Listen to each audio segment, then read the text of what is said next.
Cargill will be deeply missed. Our thoughts and prayers and those of every member of the House are with his wife, Rosemary, and their 3 children. May he rest in peace, and may his memory long be a blessing to those who knew and loved him.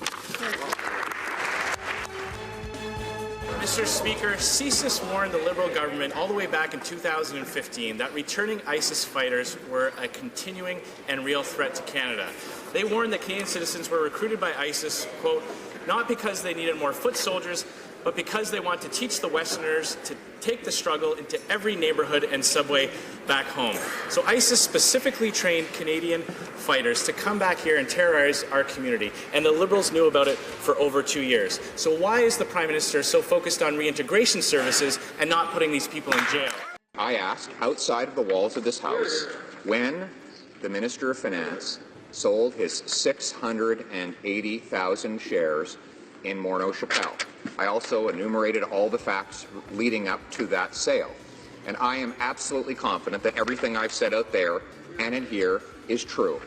Would he commit that if I go out and repeat my question in the lobby at this moment, that the Finance Minister will meet me there and answer the question?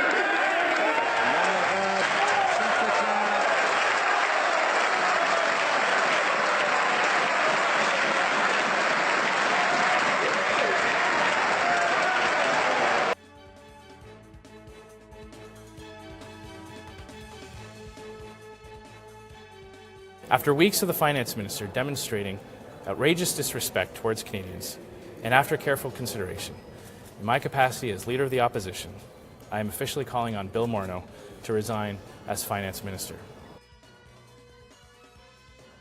But you know, about 30 years ago in the 70s, 40 years ago now, the top-of-the-line best TV you could buy would cost the average worker around 2 weeks' worth of salary. Take you about, the average worker, average wage based on Stats Canada, it would take the average person about 2 weeks to be able to afford that television. That's if they didn't buy anything else. If they just put everything they had into those 2 weeks, they could buy that television. Today, it takes the average worker in Canada 2 days to buy an infinitely better product. Now that didn't happen because we had a Minister of TV Fairness.